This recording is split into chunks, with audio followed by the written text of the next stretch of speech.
Di sini kami dari kelompok 3 akan memaparkan mengenai teori modernisasi. Assalamualaikum warahmatullahi wabarakatuh. Perkenalkan, nama saya Ina Saryani dengan NIM L1C021103. Baik, saya sebagai pemateri pertama akan memaparkan mengenai lahirnya teori modernisasi. Teori modernisasi lahir pada tahun 1950-an di Amerika Serikat, yang dimana sebagai bentuk respon intelektual terhadap Perang Dunia Kedua yang telah menyebabkan munculnya negara dunia ketiga. Di sisi lain, sebagai negara yang mengalami penjajahan, kelompok dunia ketiga berusaha melakukan pembangunan untuk memenuhi tugas kemiskinan, pengangguran, masalah kesehatan, tingkat pendidikan, kerusakan lingkungan, kebodohan, dan masih banyak lagi. Lahirnya teori modernisasi menandai momen beberapa penting. Yang pertama, terjadi revolusi intelektual di negara tersebut, yang dimana sebagai tanggapan atas Perang Dunia Kedua. Banyak orang percaya bahwa teori modernisasi adalah pintu gerbang menuju perubahan. Yang kedua, terjadinya perang dunia atau perang dingin antara negara komunis di bawah pimpinan Uni Soviet sosialis, ideologi sosialis, dan Amerika Serikat yang berideologi kapitalis. Sebuah kekuatan besar berhasil menempatkan negara-negara di dunia dalam beberapa kubu dan kategori yang mengarah pada munculnya dikotomi negara.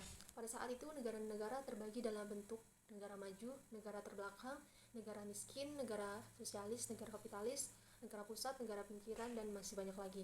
Dengan istilah lain, teori modernisasi melihat masyarakat pada posisi dikotomi, yaitu modern dan tradisional. Teori modernisasi, negara yang belum maju dan masih tradisional belum bisa lepas dari nilai-nilai tradisionalnya, sehingga tidak menopang pembangunan.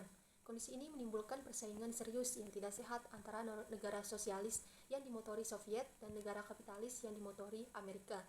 Persatuan ini terjadi karena ekspansi pengaruh pada negara-negara dunia ketiga yang baru merdeka. Sebagai contoh, pada negara-negara Asia dan Afrika yang semula jajahan negara Eropa dan Amerika, Amerika merasa khawatir dengan pengaruh sosialis Rusia dan cenderung direspon negara-negara yang baru berkembang. Hal tersebut mendorong para ilmuwan sosial Amerika melakukan dua hal. Yang pertama, mengembangkan teori untuk memahami dunia yang ketiga yang baru lahir. Kedua, menemukan resep teoritis dalam rangka membentuk sosialisme untuk mendorong kapitalisme. Saya Firda Rizky Setia dari kelompok 3. Teori modernisasi ini ada 4. Yang pertama, teori ini didasarkan pada kotonomi antara apa yang disebut modern dan tradisional. Modern merupakan simbol dari kemajuan pemikiran yang rasional, cara kerja yang efisien. Yang kedua, teori modernisasi juga didasarkan pada faktor-faktor non-material sebagai penyebab kemiskinan, khususnya dunia ide dan alam pemikiran. Yang ketiga, teori modernisasi biasanya bersifat ahistoris. Hukum-hukumnya sering dianggap berlaku secara universal dan dapat diberlakukan tanpa memperhatikan faktor waktu dan faktor tempat. Yang keempat, faktor-faktor yang mendorong atau menghambat pembangunan harus dicari di dalam negara-negara yang saling bersangkutan. Saya atas nama Muhammad Faisal Rosa Iman Saputra, panggilan Faisal dari kelas Sosiologi C angkatan tahun 2021 dengan NIM L1C02115. Bagaimana asumsi teoritis dari teori modernisasi. Jadi teori modernisasi ini mempunyai beberapa asumsi teoritis yang mendukung adanya teori modernisasi ini. Ada beberapa asumsi. Yang pertama, ada asumsi modernisasi merupakan proses yang bertahap. Jadi proses dari teori modernisasi ini adalah suatu tahapan-tahapan yang membuat kehidupan kita di masyarakat, baik dalam lingkungan bernegara dan berbangsa, itu diatur secara bertahap biar lebih baik ke depan. Yang kedua, modernisasi juga dapat dikatakan sebagai proses homogenisasi. Itu yang kedua. Dan yang ketiga, modernisasi kadang mewujud dalam bentuk lainnya sebagai proses eropansi atau amerikanisasi, atau yang lebih dikenal dengan istilah bahwa modernisasi ini lebih ke arah mengikuti orang-orang yang barat, baik yang ada di Eropa maupun yang ada di Amerika, karena daerah tersebut terkenal dengan kemajuan dari kehidupan mereka. Maka modernisasi ini identik dengan mengikuti gaya hidup ataupun perkembangan teknologi yang ada di daerah Amerika ataupun di Eropa. Itu yang ketiga. Dan yang keempat, modernisasi juga dilihat sebagai proses yang tidak bergerak mundur. Yang namanya modernisasi ini adalah suatu pembaharuan agar sekiranya hal-hal yang tidak baik sebelumnya itu menjadi baik ke depan. Itu yang dinamakan modernisasi. Kita memberikan suatu perubahan-perubahan yang baik ke depan. Itu yang keempat. Yang kelima, modernisasi merupakan perubahan progresif. progresif artinya suatu percepatan yang memang diperlukan di dalam kehidupannya agar kita sama-sama lebih baik lagi ke depan biar tidak tertinggal oleh negara-negara lain. Itu yang kelima. Dan yang keenam, terakhir, modernisasi memerlukan waktu panjang atau evolusioner bukan revolusioner. Jadi hal yang ingin dilakukan atau hal yang ingin diberitahu dalam modernisasi ini bukan waktu yang singkat dalam hal melakukan hal tersebut. Jadi butuh waktu, tahapan-tahapan yang memang harus kita laksanakan, harus sabar dalam melakukan modernisasi ini sehingga nantinya hasilnya itu baik. Perkenalkan, nama saya Heriawan. Pada kesempatan kali ini saya akan menjelaskan ada dua negara dalam teori modernisasi, yaitu negara yang memproduksi hasil pertanian dan kelompok negara yang memproduksi barang industri.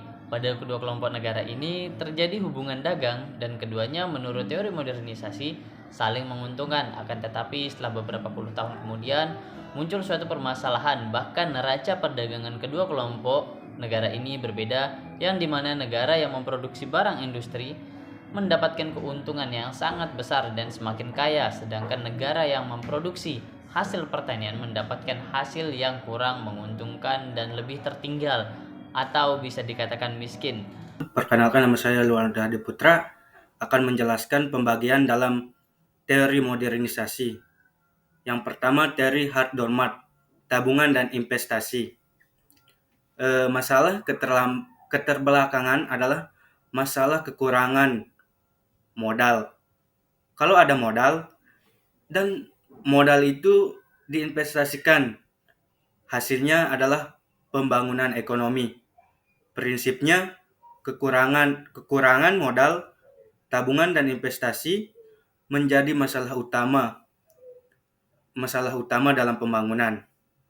Yang kedua, teori Max Weber, etika Protestan. Teori Weber mempersoalkan masalah manusia yang dibentuk oleh nilai-nilai budaya. Nilai-nilai budaya yang ada di sekitarnya, terutama nilai-nilai agama.